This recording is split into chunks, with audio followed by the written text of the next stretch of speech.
अगर भक्त का प्रेम सच्चा हो तो भगवान उसके लिए नंगे पांव दौड़े आते हैं। वहीं बात जब कन्हैया की हो तो कहने की क्या।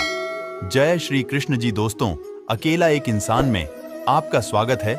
अपने भक्तों के लिए वह न जाने कितने रूप धरते हैं और कितनी ही अनगिनत लीलाएं कर चुके हैं, जिनका प्रमाण हमारे धार्मिक ग्रंथों में मिलता है। ऐसी ही एक रोचक कथा है जब कन्हैया ने अपने भक्त के लिए एक अनोखा काम किया। तो आइए जानते हैं इस बारे में विस्तार से। पौराणिक कथा के अनुसार एक बार की बात है, किसी नगर में एक राजा ने एक मंदिर बनवाया जिसमें श्री कृष्ण की एक मूर्ति भी रखवाई, लेकिन उसकी कभी पूजा नहीं की। पूजा करने के लिए मंदिर में एक पुजारी को रखा गया। पुजारी नियमित कन्हैया जी को नहलाता और बड़ी ही श्रद्धा भाव से उनकी पूजा अर्चना करता। राजा भी रोज कान्हा जी के लिए एक फूलों की माला भेज देता था और जब वह दर्शन करने आता तो पुजारी उस माला को उतारकर राजा को पहना देता। ऐसा करते करते पुजारी की भी उम्र बीत चुकी थी। एक दिन किसी वजह से राजा नहीं आ सका तो उसने एक सेवक के हाथ मंदिर में माला पहुंचा दी और कहलवाया दिया कि आज वह मंदिर नहीं आएगा, इसलिए पुजारी उसका इंतजार ना करें। इतना कहकर सेवक चला गया। पुजारी ने हमेशा की तरह कन्हैया जी को माला पहना दी, लेकिन जब शाम हुई तो पुजारी यह सोचने लगा, माला उतारकर किसे पहनाई जाए। उसने सोचा, क्यों ना ये माला आज मैं ही पहन लूं, वैसे भी मेरी उम्र हो चली है, जीवन का क्या पता कब खत्म हो जाए। इतना सोचकर पुजारी ने माला उतारकर अपने गले में डाल ली, लेकिन इतने में ही सेवक आ गया और उसने बताया कि राजा की सवारी मंदिर में पहुंचने वाली है। राजा की सवारी आने की बात जब पुजारी ने सुनी तो वह डर गया। उसने सोचा कि अगर राजा ने उसे देख लिया तो वह तो मरवा ही डालेंगे। आनन फानन में पुजारी ने माला उतारकर वापस कन्हैया जी को पहना दी।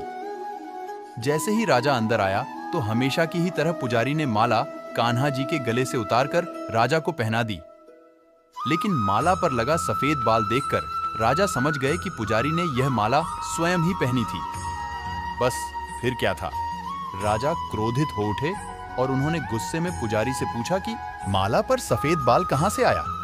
तब राजा की बात सुनकर पुजारी डर गया और बोल पड़ा, ये तो कन्हैया जी का है।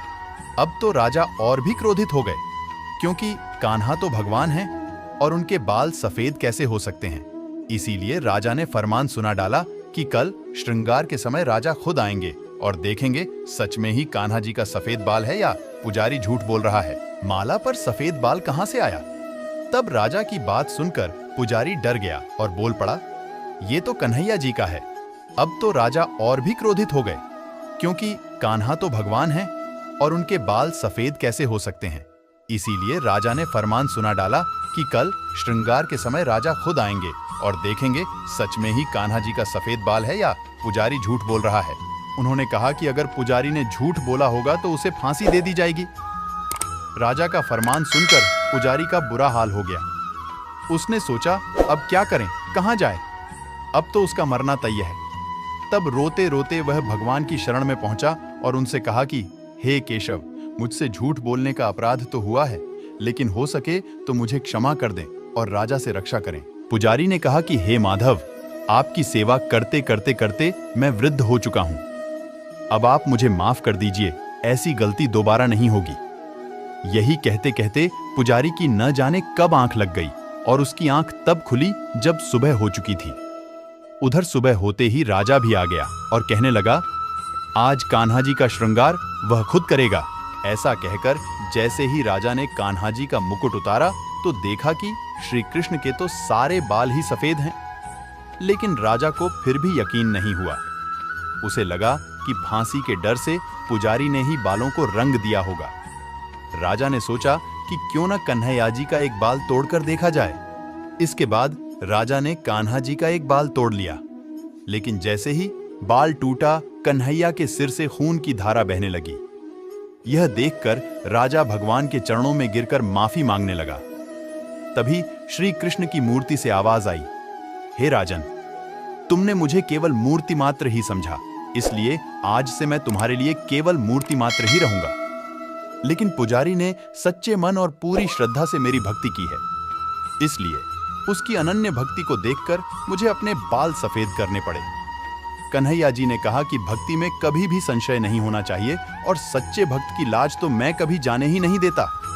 आज के वीडियो में बस इतना। फिर मिलते हैं एक नए वीडियो में। चैनल को सब्सक्राइब करें, वीडियो को लाइक करें और कमेंट में अपने प्यारे प्रभु का नाम जरूर लिखें। जय श्री कृष्ण।